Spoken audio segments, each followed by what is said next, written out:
प्रभु जीशु ख्रीष्ट अति बहुमूल्य नाम संपर्क इंडिया द्वारा प्रस्तुत कार्यक्रम नुआ सकाल आशार आज अध्याय मुझे स्वागत जनाए। प्रभु आपण प्रत्येक को बाहुल रूपे आशीर्वाद करंतु। प्रभु आम को सुंदर भाव में एवं पर्यंत कढ़ी आनी वाक्य जरिया कथा होती नाम स्तुति प्रशंसा आदर महिमा गौरव जुगे जुगे हो। आज आम जो प्रसंग वाक्य आलोचना करवा से प्रसंग हूँ जातीय प्रतिज्ञा। जातीय प्रतिज्ञा प्रभु गोटे जाति को से प्रतिज्ञा देछन, इस्राएल जाति को से प्रतिज्ञा देछन। आउ से प्रतिज्ञा को आमे समस्ते क्लेम करि परिबा नहीं, समस्त जीवन ता घटू बोली आमे कहि परिबा नहीं। मु पदे पढ़िबा पई चाहे जियोशुआ पुस्तक तार प्रथम अध्याय 2 पदरु 4 पद कौन लिखा जाउछि, ए निमंते तुमे एबे उठो, आमे इस्राएल संतान को जो देश देवा को उद्यत अच्छु सेठार तुम्बे ए लोक समस्त जर्दन पार हो जाओ। जे जे स्थान तुमान तलिपा पड़ो से सबु स्थान मशा प्रति सदाप्रभु को आज्ञा अनुसार आमे तुमान को देलु। प्रांतर और यही लिबानो ठारू महानदी अर्थात फरात नदी पर्यंत हित्य मान समस्त देश पुणी सूर्यास्त दिगरे महासमुद्र पर्यंत तुम मान सीमा हेबो। कौन लिखा जाए प्रभु गोटे प्रतिज्ञा दौन से कौन कहते तुम तलिपा जो पड़ो आंबे से तुमको देलु। तुम पाद जो जो रास्ता देखी जीव तुम पाद जो पड़ो आंबे से तुमको देलु। आमे यही पद को धरी बेले बेले आमे कौन कर गोटे जमी ठिया कहूँ प्रभु ये जमी तुम्हें मत देल, ये जगह तुम्हें मत देल।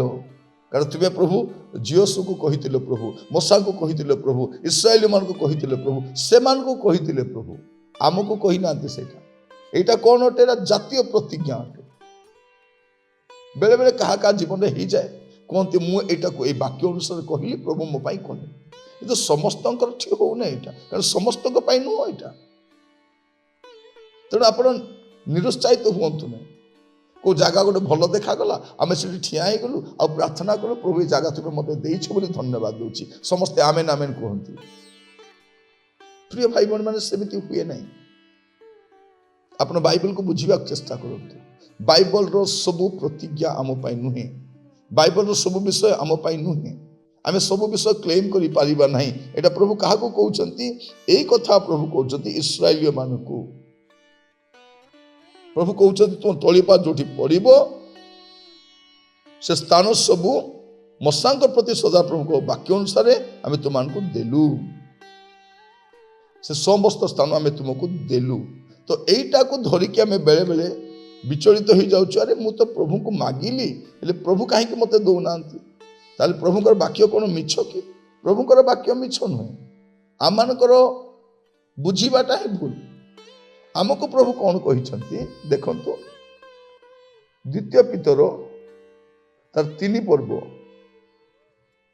11 पदरु 13 पद पर्यंत ए समस्त विषय ए प्रकार लुप्त हेबारु ईश्वर जो दिन में आकाशमंडल जली उठी लुप्त हेबो और मौलिक वस्तु सब प्रचंड उत्तापर तरली जीव से दिनर आगमन अपेक्षा करी ता जेपरि शीघ्र आसीबो एथिपाई तुम मानकर किपरि सदाचारी और धर्मापरायण हेबा उचित।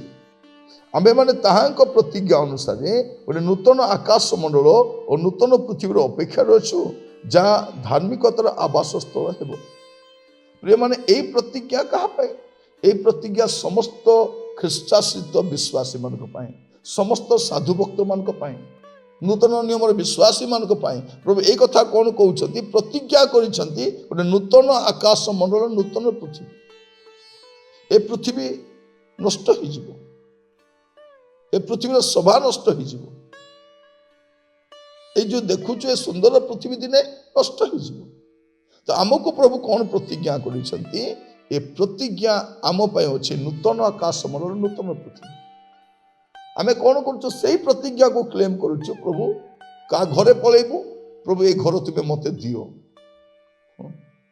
को गाड़ी को जाई छुई कहूँ प्रभु ये गाड़ी तुम्हें मत दियो। प्रिय भाई भौणी माने आमाने ए दिन मान करे जागतिक मना होइछु आमर मन प्राण आत्मा जगत रे बंदी होगी रही। एटी कौन लिखा जाउछि जे आम पाई कौन प्रतिज्ञा होइछि गोटे नूतन आकाश मंडल नूतन पृथ्वी जोटी धार्मिक मान रहिबे और सदाबेले रहिबे ए प्रकार स्थान आमको देबे बोली प्रभु प्रतिज्ञा करिसेंती। जदि धार्मिक जीवन काटिबे प्रभु आपण मानकु अनुग्रह करंतु, ए वाक्य द्वारा आशीर्वाद करंतु जेपरि आपण माने ए जातीय प्रतिज्ञा को व्यक्तिगत प्रतिज्ञा बोली मन न करू। प्रभु आपण मानक आशीर्वाद करंतु। आसंतु प्रार्थना करिबा। अनुग्रहकारी पिता परमेश्वर मैं आपको धन्यवाद दूँ वाक्य द्वारा आपण मान सहित कथा होती आम अनुग्रह कर धन्यवाद दिए प्रभु।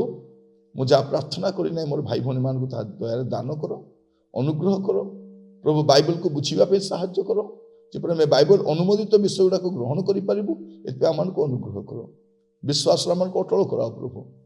बाइबल भित्तिक विश्वास बढ़िया साहाय्य कर आदर महिमा आपन को दे प्रार्थना मोर प्राणर प्रिय जीशु नाम मांगिली आमीन। प्रभु आपण मान प्रत्येक को बाहुल रूप आशीर्वाद करंतु। प्रभु अनुग्रह कले आसंता काली नुआ अध्याय जड़ित होगा विदाय दियंतु। नमस्कार।